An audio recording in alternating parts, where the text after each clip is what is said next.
सोचिए, अगर कोई इंसान इस दुनिया से चला जाए और उसके पीछे एक भी पहचान न बचे, ना नाम, न परिवार, न देश।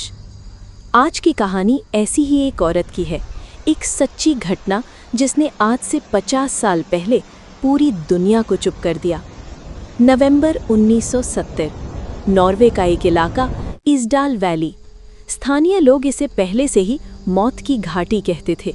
ठंडी हवा, घना जंगल और चारों तरफ अजीब सी खामोशी। एक दिन एक आदमी अपने बच्चों के साथ वहां टहलने गया था। अचानक उसकी नज़र जली हुई चट्टानों के बीच कुछ अजीब सा पड़ा होने पर गई। पास जाकर देखा तो उसके पैरों तले ज़मीन खिसक गई। वहां एक औरत की लाश पड़ी थी।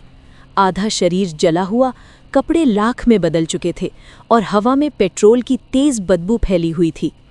पास ही कुछ खाली बोतलें पड़ी थीं, नींद की गोलियों की। पुलिस को बुलाया गया और कुछ ही घंटों में पूरा इलाका घेर लिया गया। पहली नज़र में पुलिस ने कहा कि शायद ये आत्महत्या का मामला है, लेकिन जैसे जैसे जांच आगे बढ़ी, हर जवाब के साथ नए सवाल खड़े होते चले गए। उस औरत के पास कोई पहचान नहीं थी, न पर्स, न पासपोर्ट, न कोई कागज़।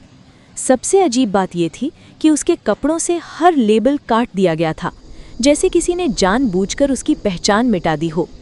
पुलिस ने आसपास के शहरों के होटलों से रिकॉर्ड मंगवाए। तभी एक चौंकाने वाला पैटर्न सामने आया। वो औरत पिछले कुछ महीनों में नॉर्वे के कई होटलों में ठहर चुकी थी, लेकिन हर बार अलग नाम से।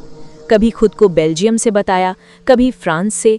हमेशा कैश में भुगतान करती, बार बार कमरे बदलती और अचानक बिना किसी वजह के होटल छोड़ देती।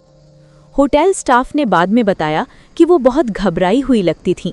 अक्सर खिड़की से बाहर झांकती रहती थीं, जैसे किसी का इंतज़ार कर रही हों या किसी से डर रही हों। कुछ लोगों ने तो ये भी कहा कि उसने साफ साफ बोला था, मुझे कोई देख रहा है। जांच के दौरान पुलिस को एक रेलवे स्टेशन पर रखा हुआ एक सूटकेस मिला। वही सूटकेस इस कहानी को और ज़्यादा डरावना बना देता है। उसके अंदर कई विग थे, बड़े बड़े सनग्लास थे, अलग अलग देशों की करेंसी थी और ढेर सारी नींद की गोलियां। इसके साथ ही कुछ नोट्स भी थे जिन पर अजीब से कोड लिखे हुए थे, ऐसे कोड जिन्हें आज तक कोई पूरी तरह समझ नहीं पाया। लेकिन उस सूटकेस में एक चीज़ बिल्कुल नहीं थी, कोई फोटो, कोई चिट्ठी, कोई ऐसा सबूत जो बताए कि वो इंसान असल में कौन थी। ऐसा लग रहा था मानो उसने अपनी पूरी जिंदगी को जानबूझकर मिटा दिया हो। पोस्टमार्टम रिपोर्ट ने कहानी को पूरी तरह पलट दिया। डॉक्टरों ने बताया कि उसके फेफड़ों में धुएं के कण थे, यानी वो आग लगने के वक्त जिंदा थी। उसके शरीर पर कुछ चोटों के निशान भी थे और जो गोलियां मिली थीं उनकी मात्रा इतनी नहीं थी कि मौत हो सके। अब सवाल और गहरे हो गए। अगर ये आत्महत्या थी तो शरीर पर चोटों के निशान क्यों थे? अगर वो मरना ही चाहती थी तो इतनी सारी नकली पहचान और कोडेड नोट्स क्यों? कुछ साल बाद एक ऐसी थियरी सामने आई जिसने सबको सन्न कर दिया। 1970 का दौर था, कोल्ड वॉर अपने चरम पर था।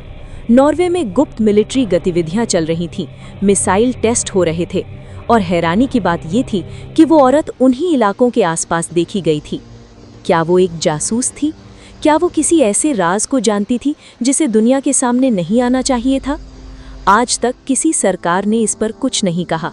उसे एक कब्र में दफनाया गया, एक ऐसे नाम के साथ जो असल में कोई नाम ही नहीं था, अननोन वुमन। आज 50 साल बीत चुके हैं, उसकी असली पहचान आज तक नहीं मिली। कोई परिवार उसे ढूंढने नहीं आया, कोई देश उसे अपना नहीं कहता। बस रह गई है एक अध जली लाश की कहानी, कुछ होटल रिकॉर्ड्स, एक सूटकेस और एक सवाल। अगर वो खुद से भाग रही थी तो फिर दुनिया ने उसे इतनी खामोशी से क्यों मिटा दिया? अगर आपको वीडियो पसंद आया तो लाइक कीजिए और कमेंट में अपने विचार बताइए।